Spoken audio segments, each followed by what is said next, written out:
اس کا لہجہ بھی سالار کو اپنے موقف سے پیچھے نہیں ہٹا سکا تھا۔ کیا ہم یہاں یہ بات کرنے کے لیے آئے ہیں؟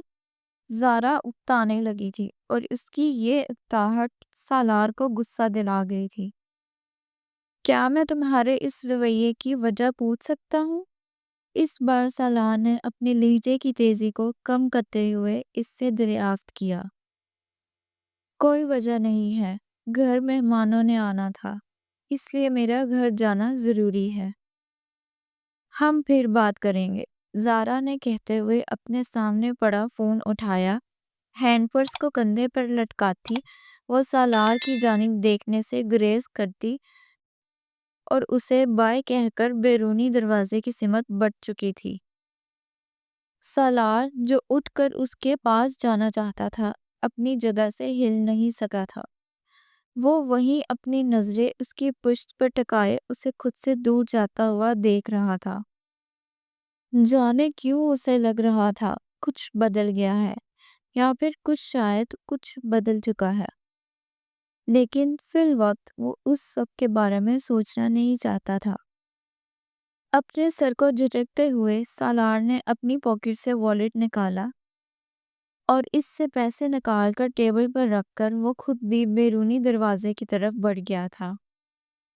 اپنی شرٹ کے بازو کو ذرا سا اوپر کی سمت کرتے ہوئے اس نے کلائی میں بند گھڑی میں ٹائم دیکھا۔ ابھی اس کے پاس پورا 1 گھنٹہ باقی تھا، یعنی وہ آرام سے واپس آفس پہنچنے کے بعد اپنی میٹنگ اٹینڈ کر سکتا تھا۔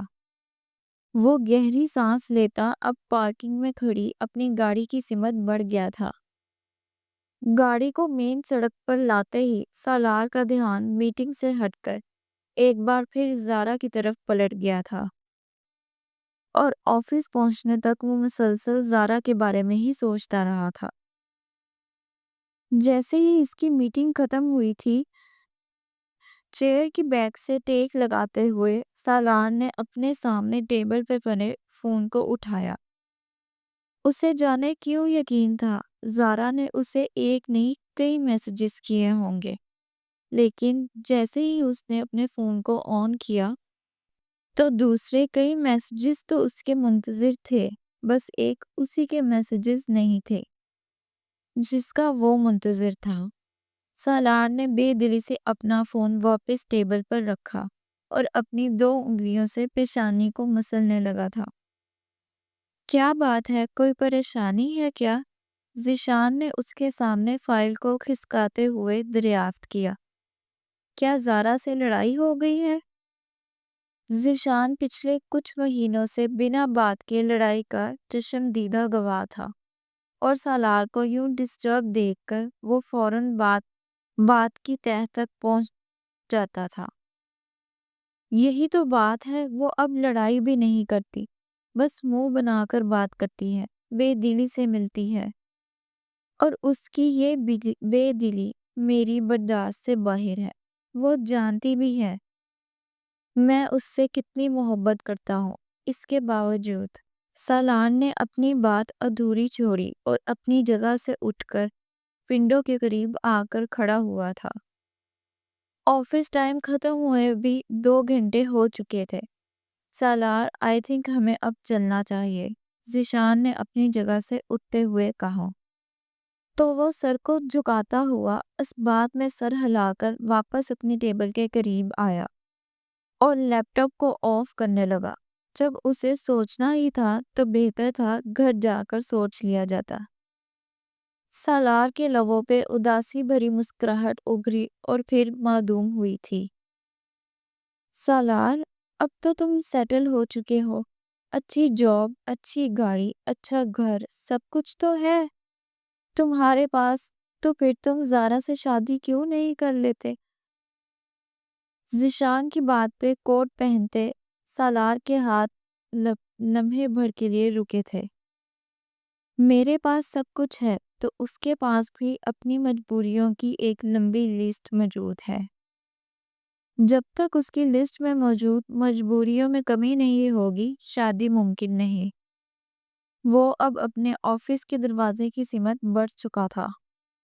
ذیشان اس کے عقب میں لپکا تھا، ہاں تو تم اس کی لسٹ میں موجود مجبوریوں کا کم کر سکتے ہو. اسے احسان لینا پسند نہیں. سالار نے لفٹ کی بجائے سیڑھیوں کا انتخاب کیا تھا. ارے یار، تیرے ساتھ رہ کر بندہ ہمیشہ گھاٹے میں رہتا ہے. جب لفٹ موجود ہے، یہ 3 منزلہ سیڑھیاں اترنے کی کیا ضرورت ہے؟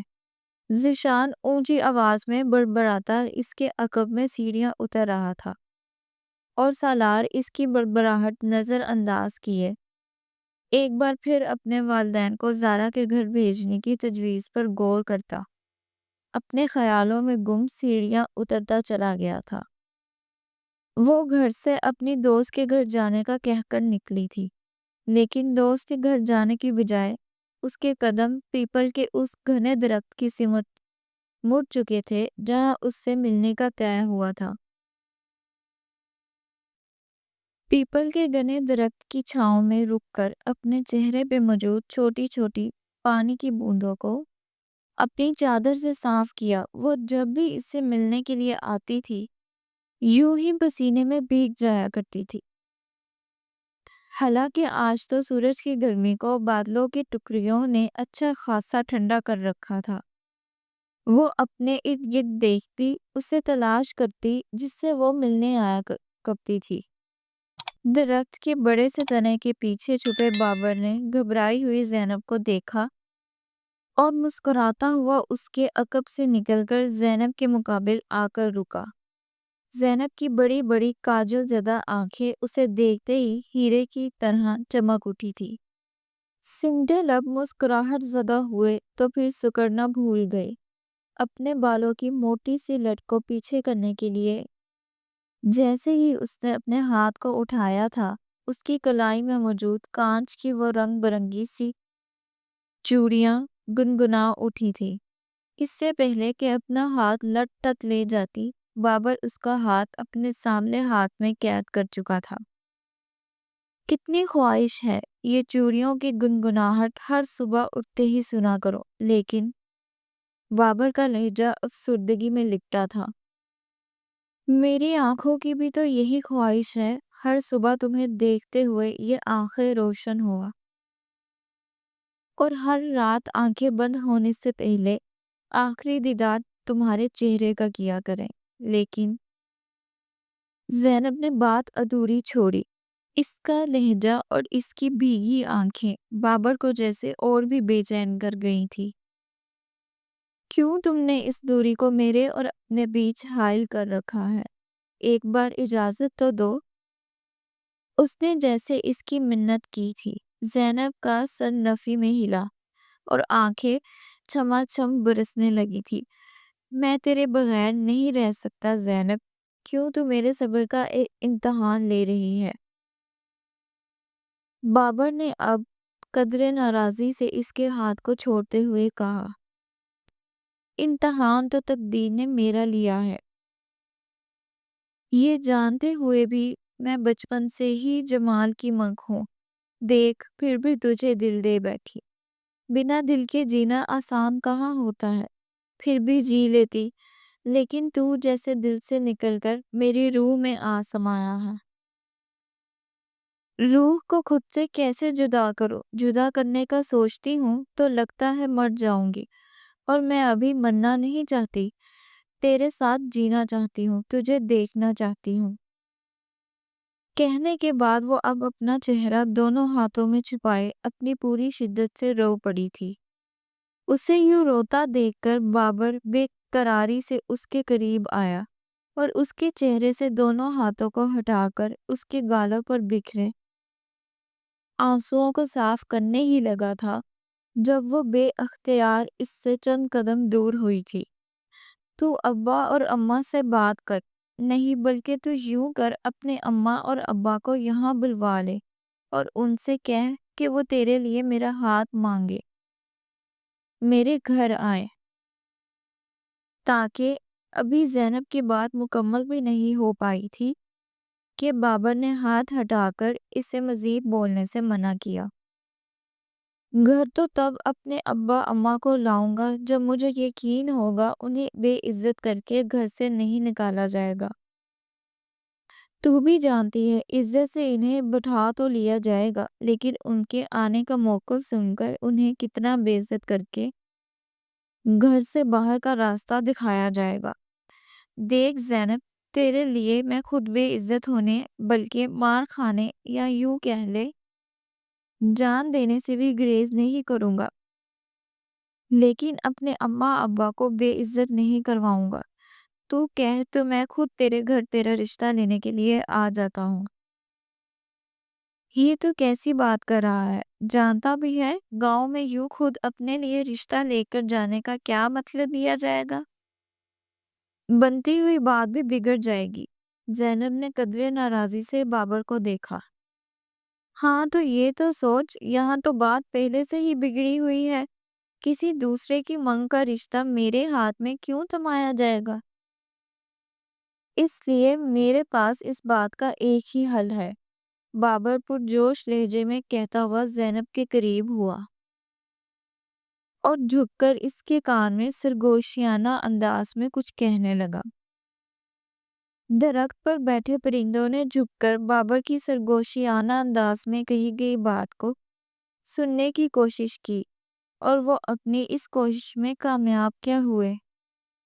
حیرت سے اپنے پروں کو پھڑپڑاتے ہوئے لمبی اڑان بھر گئے تھے۔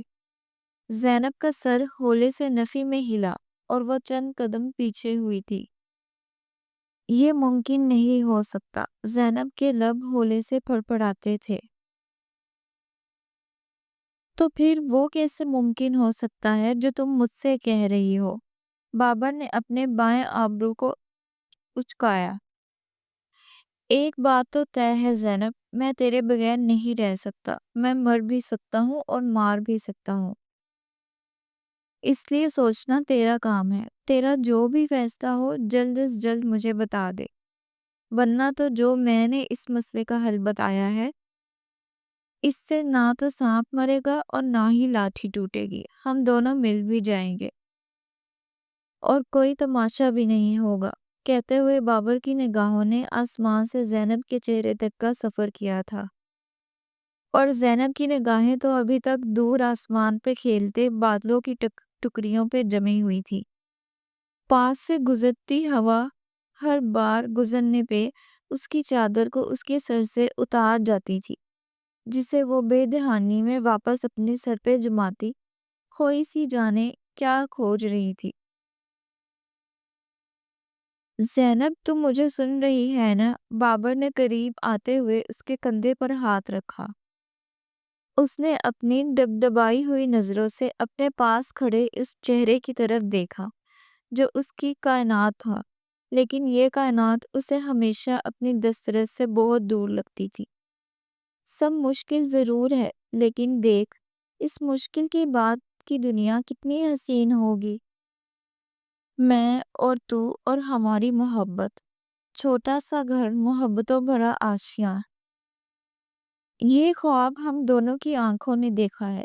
زینب، اور میں اس خواب کو جب تک حقیقت کا روپ نہیں دے لوں گا مجھے سکون نہیں آئے گا، اور اگر سکون میں نہیں ہوں گا تو بھی کبھی سکون میں نہیں رہ پائے گی۔ میں ٹھیک کہہ رہا ہوں نا؟ بابر نے بے تابی سے اس سے پوچھا۔ ڈبڈبائی ہوئی آنکھوں میں موجود نمکین پانی ہر لمحے کے ساتھ بڑھتا جا رہا تھا، یہاں تک کہ اس کے ضبط کی طرح اپنی حدوں کو توڑ کر اس کی آنکھوں سے بہنے لگا تھا۔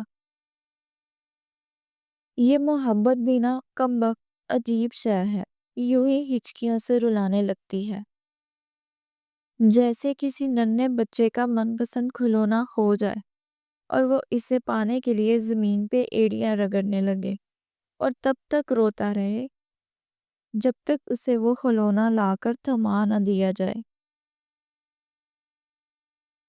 لیکن وہ کھلونا ہوتا ہے جو ماں باپ یا پھر کبھی کبھار بہن بھائی ڈھونڈ ڈھونڈ کر لے آتے ہیں۔ محبت نامی کھلونے اتنی آسانی سے کہاں ملتے ہیں؟ روتے رہے، رو رو کر دعائیں مانگتے رہے، پھر بھی نہیں ملتے، اور یہی کچھ زینب کو اپنے معاملے میں بھی لگ رہا تھا۔ اس نے آہستگی سے اپنے کندھے پر رکھے بابر کے ہاتھ کو پیچھے کیا اور بنا کچھ کہے واپسی کے لیے اپنے قدموں کو بڑھا دیا تھا۔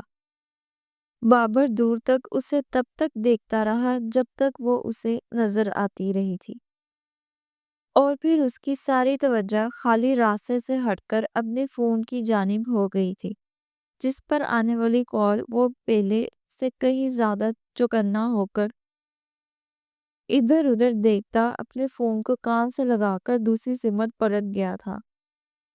فون پر آہستہ آہستہ باتیں کرتا وہ تیز تیز قدم اٹھاتا اپنے گھر کی طرف بڑھ گیا تھا۔ وہ صوفے پہ لیٹا سامنے اسکرین پر چلتے پروگرام کی طرف دیکھ رہا تھا، لیکن دیکھنے والوں کو صاف پتہ چل رہا تھا کہ وہ اس وقت ذہنی طور پر کہیں اور ہے۔ نسرین کو کافی بنا کر لانے کا کہہ کر فروا بیگم سالار کی سمت متوجہ ہوئی۔ کیا بات ہے، کوئی پریشانی ہے؟ فرما بیگم نے کے لہجے میں ماں کی فکر مندی عیاں تھی۔ نہیں نہیں، کچھ بھی تو نہیں۔ سالار نے سر جھٹک کر اپنے سامنے ٹیبل پر پڑا ریموٹ اٹھایا اور چینل سرچ کرنے لگا۔ سالار، میں تم سے کچھ پوچھ رہی ہوں۔ فروا بیگم کو جانے کیوں غصہ آیا۔ میری پیاری ماما سچ میں نہیں پریشان۔ ان کے چہرے پہ فکر مندی دیکھ کر سالار اپنی جگہ سے اٹھ کر ان کے پاس آ کر بیٹھا اور ایک بازو کو ان کے کندھے کے گرد پھیلا کر خود کے ساتھ لگایا۔ زارا نے کچھ کہا ہے؟ اس کے بازو کو اپنے کندھے سے ہٹاتے وہ اس کے چہرے کو کھوجتی نظروں سے دیکھنے لگی تھی۔ ارے نہیں نہیں، زارا نے کیا کہنا ہے، بلکہ میں نے آپ سے کہنا تھا آپ اور ابا اس کے گھر جائیں اور شادی کی ڈیٹ فائنل کریں۔ سالار کی بات پہ فرما بیگم نے بے یقینی سے اس کی طرف دیکھا۔ وہ تو پچھلے 1 سال سے سالار کے پیچھے پڑی ہوئی تھی کہ اب اسے شادی کر لینی چاہیے، لیکن وہی تھا جو ہر بار ابھی نہیں کہہ کر انہیں ٹال دیا کرتا تھا۔ یہ تم مجھے وقتی خوش کرنے کے لیے یہ کہہ رہے ہو یا پھر؟ فروا بیگم نے مشکوک نظروں سے بیٹی کی طرف دیکھا۔ اور زارا، وہ راضی ہے یا پھر یہ فیصلہ تم نے خود سے کیا ہے؟ فروا بیگم نے قدرے طنزیہ انداز میں پوچھا۔ کیونکہ زیادہ نہیں بلکہ یہ چند مہینوں پہلے کی تو بات تھی۔ انہوں نے سالار کے ساتھ ہر حربہ آزما کر دیکھ لیا تھا کہ شادی کروانے کے لیے رضامند ہو جائے۔ ظاہر سی بات ہے اس کی منگنی کو 3 سال ہونے والے تھے، اور ہر کوئی ملنے والا سب سے پہلے سوال ان سے یہی کرتا تھا کہ وہ کب سالار کی دلہن اور اپنی بہو کو گھر لے کر آ رہی ہیں۔ اب تو وہ سوال سن کر تھک چکی تھی، مگر کرنے والے نہیں تھکے تھے، اور اب اچانک سے یوں ماما، وہ مانے یا نہیں مانے لیکن مجھے اب شادی کرنی ہے، اس لیے بہتر ہے آپ بابا سے بات کر لیں۔ ہم اس ویکنڈ پر ان کے گھر شادی کی تاریخ لینے کے لیے چل رہے ہیں۔ سالار نے اپنے فون پر گیم آن کرتے ہوئے مضبوط لہجے میں کہا۔ ابھی بھی ہم لوگ زبردستی شادی کی تاریخ لینے کے لیے جائیں گے؟ آخر کو 3 سال کا عرصہ کم تو نہیں ہوتا، اور اب تو زارا کے بھائی کو بھی اچھی جاب مل چکی ہے اور اس کی بہن بھی بینک میں جاب سٹارٹ کر چکی ہے، تو پھر مسئلہ کیا ہے؟ فروا بیگم کو اچھا خاصا غصہ آیا تھا۔ سالار بنا کوئی جواب دیے صوفے کی بازو پر سر رکھ کر لیٹ چکا تھا، اور فروا بیگم بڑبڑاتے ہوئے اپنے سامنے پڑی سبزی کی ٹوکری اٹھا کر کچن کی سمت بڑھ چکی تھی، اور سالار ماں کے منظر سے ہٹتے ہی گیم آف کر کے زارا کا نمبر ڈائل کر چکا تھا۔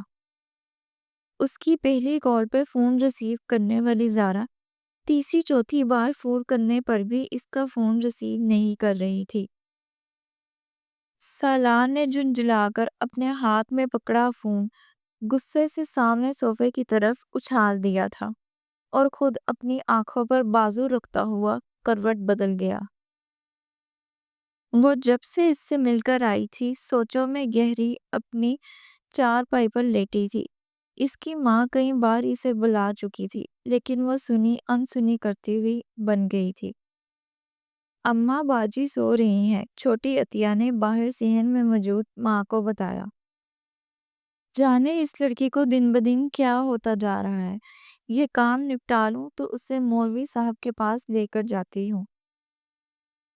جانے کس کی نظر میں آئی ہے جو یوں دن میں سر منہ لپٹے سوتی رہتی ہے، یا پھر بیٹھی ہو تو جانے کون سے خیالوں میں رہتی ہے۔ اماں جمال بھائی کے خیالوں میں کھوئی رہتی ہوگی۔ اس بار جمال بھائی کو شہر گئے ہوئے بھی تو کتنے دن ہو گئے۔ ہائے بیچاری باجی اداس ہو گئی ہوگی نا، عطیہ نے ماں کے ہاتھ سے پرات پکڑتے ہوئے کہا۔ چل بے شرم، ایسی باتیں نہیں کیا کر، میری زینی ایسی نہیں ہے۔ بے شک جمال اس کا خالہ زاد ہے اور اس کا بچپن کا منگ بھی ہے۔ سمیرا نے لکڑی کی سیڑھی اترتے ہوئے عطیہ کو گھورا تو اندر چارپائی پر لیٹی زینب بے چینی سے اٹھ بیٹھی تھی۔ اچھا اماں، یہ بھی تم نے خوب کہی، کام تمہارے سارے میں کروں، تعریفیں تم باجی کی کرو۔ عطیہ فوراً منہ پھیلا کر برآمدے میں چلتے پنکھے کے نیچے بیٹھی۔ ہاں تو باتیں بھی تو کوئی کام کی کیا کر، ایسے نہیں بولتے۔ یہ جو بیٹیاں والے گھر ہوتے ہیں نا، ان کے گھروں کی دیواریں کتنی بھی اونچی کیوں نہ اٹھا لی جائیں، باہر والوں کے لیے چند فٹ سے زیادہ اونچی نہیں ہوتی۔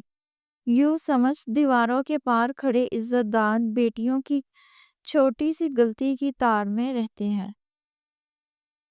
ذرا سی بات ہوئی نہیں، ریڈیو کی خبر کی طرح یوں پھیلتی ہے جیسے۔ اماں تم بھی نا ہمیشہ غلط وقت غلط مثال دیتی ہو، اور ریڈیو کا زمانہ نہیں ہے بلکہ ٹی وی اور موبائل کا زمانہ ہے۔ مطلب ابھی چڑیا بیچاری کو بھی اڑنے کے لیے اپنے پر پھڑپڑانے پڑتے ہیں، لیکن اب بات کو ایک گھر سے نکل کر پورے گھر میں پھیلنے کے لیے کوئی وقت نہیں لگتا۔ ہاں سچ اماں، موبائل سے یاد آیا، آسیہ کے بھائی نے اسے پاس ہونے پر فون لے کر دیا ہے۔ اماں فون ہے کہ ایک دنیا جو آسیہ کے ہاتھ میں ہے۔ یہ بٹن دباؤ تو تصویر نکال لو، وہ بٹن دباؤ تو گانے نکال لو، اور تو اور اماں اس میں تمہاری پسند کی ساری نعتیں بھی منٹوں میں نکل آتی ہیں۔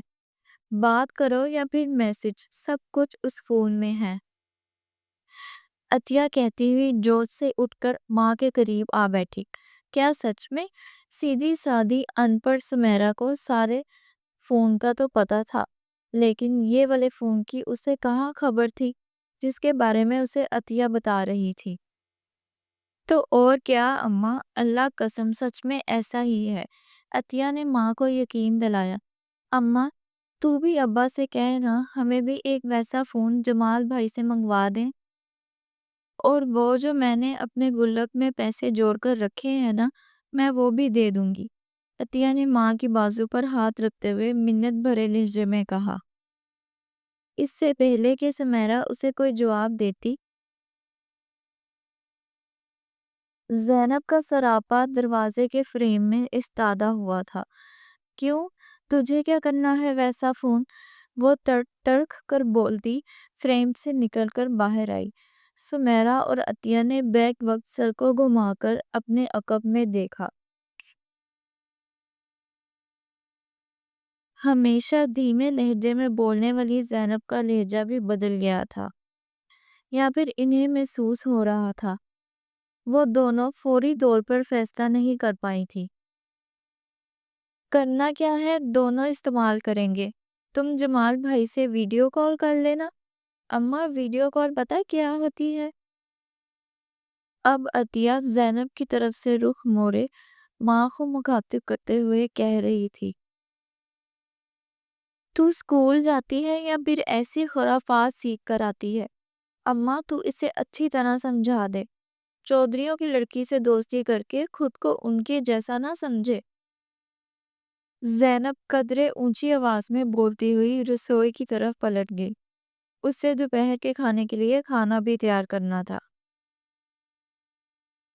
اس نے پرات میں موجود چھلے ہوئے لہسن پیاز کی طرف بے دلی سے دیکھا اور پاس پڑی دیگچے میں موجود کٹی ہوئی سبزی کو دیکھا اور پیڑھی پر بیٹھ کر اپنی دونوں کونیوں کو گھٹنوں پہ رکھے ہاتھوں کی انگلیوں کو ایک دوسرے کے ساتھ باہم ملائے وہ پھر سے صبح والی بات پہ کھو گئی تھی۔ وقت کی تھال میں گرتے لمحے منٹوں میں بدلتے جا رہے تھے کہ وہ عطیہ کی ایک بار پھر اونچی آواز پہ چونکی اور رسوئی سے باہر منہ بنا کر بولتی عطیہ کو دیکھنے لگی تھی۔ بے فکری بھی کتنی بڑی شے ہوتی ہے، بس خود میں مگن، خود میں مست۔ وہ بھی تو ایسی ہی تھی، عطیہ جیسی بے فکری سے بولتی، بنا رکے باتیں کرنے والی، ہنسنے والی اور ہر بات کو جھٹ سے کہہ دینے والی۔